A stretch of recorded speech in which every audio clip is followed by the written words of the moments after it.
He raised that boy for 6 years. Hell, before a test told him the truth.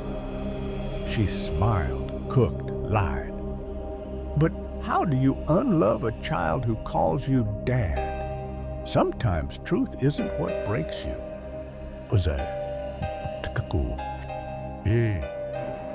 It's what stays with you forever. Based on a real story. He was never the father, but he stayed. He always said his son had her eyes, brown, wide, soft. But the nose, he joked, that's all me. 6 years passed like nothing. First steps, first words, birthdays. They looked like a happy family until his brother made a joke at dinner. You sure that kid's yours? Everyone laughed, except him. He smiled, but something cracked behind his eyes. That night, he couldn't sleep. He brushed it off, at first, but the thought stuck like gum. The next morning, he looked at his son differently, studied his face, his ears, his laugh. Do I really see myself? He wondered. Then came the search history. How accurate is a paternity test? Where to get a secret DNA test? He deleted the tabs, but the doubt stayed like an itch he couldn't scratch. He stole a used toothbrush. Felt disgusting, wrong. But he had to know. Sent it off in an envelope with shaking hands. Said nothing, not to her, not to anyone. Days passed like years. Every hug from his son felt heavier. Every kiss from her tasted different. She noticed. You okay? She asked. He nodded, smiled, lied.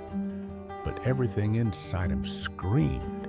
The envelope came a week later, plain white, no logo. He didn't open it right away, let it sit on the counter, stared at it like it might explode. Finally, at 2 a.m., he opened it, read the first line, then the second. His hands went numb. The paper said, probability of paternity, 0.0%. The room spun, but the world, it stayed the same, as if nothing just ended. He didn't cry, didn't scream, just sat. The silence was the loudest thing in the house.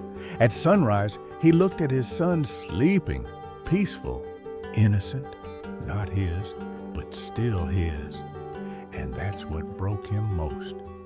He loved a child that wasn't his, and she knew. The betrayal wasn't just a lie. It was 6 years of pretending. And he had no idea when it started.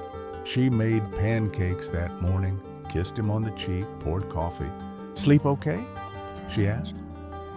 He nodded, watched her move around the kitchen like nothing had happened, like she hadn't just rewritten his life.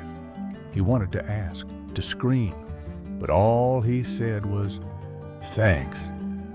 His voice cracked. She noticed, but she didn't ask why. He checked the birth certificate that night. His name was there, printed in bold. Father? He laughed, bitter, dry.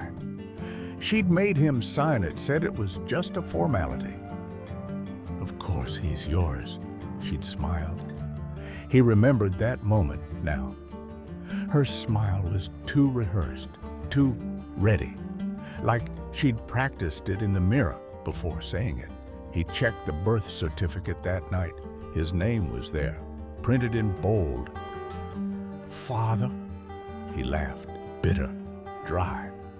She'd made him sign it, said it was just a formality. Of course he's yours, she'd smiled.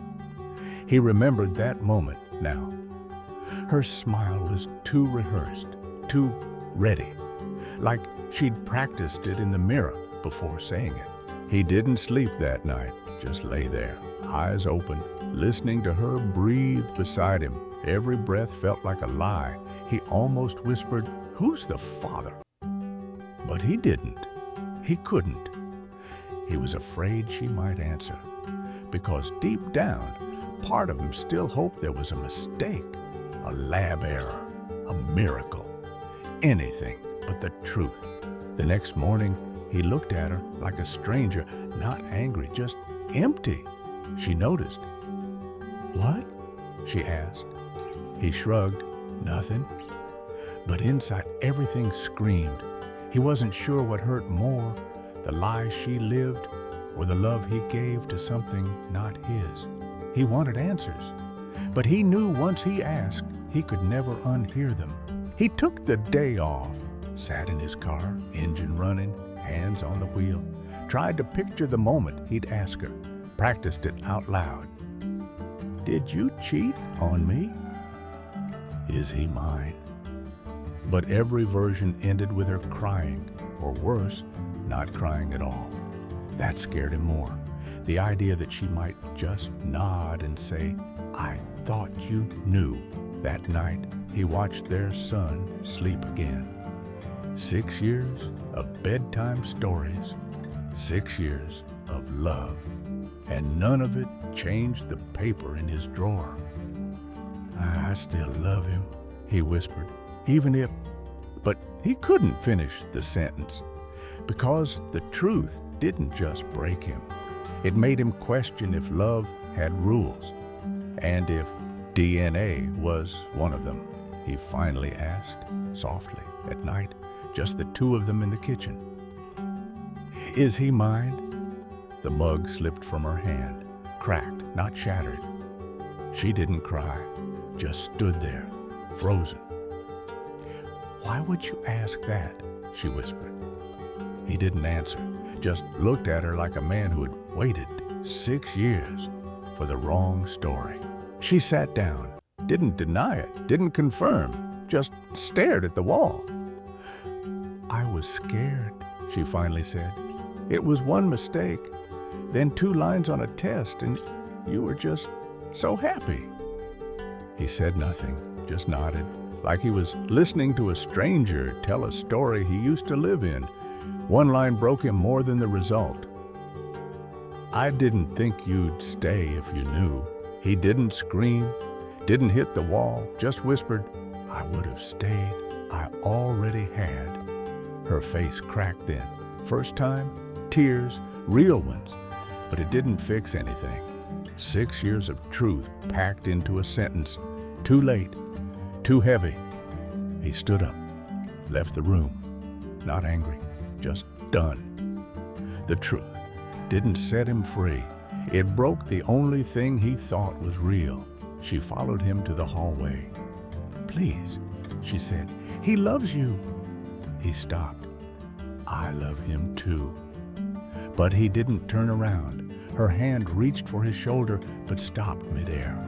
They stood like that for a moment, one trying to fix the past, the other finally letting go of the future. Then he walked out, not slamming the door, just closing it. He slept in his car that night, parked near the beach, watched the sun rise with dead eyes. No music, no calls, just the sound of waves and a phone he didn't want to check. Messages came in, missed calls, photos of his son, but he didn't open them because every photo felt like a trap, a reminder of what he wasn't but had been.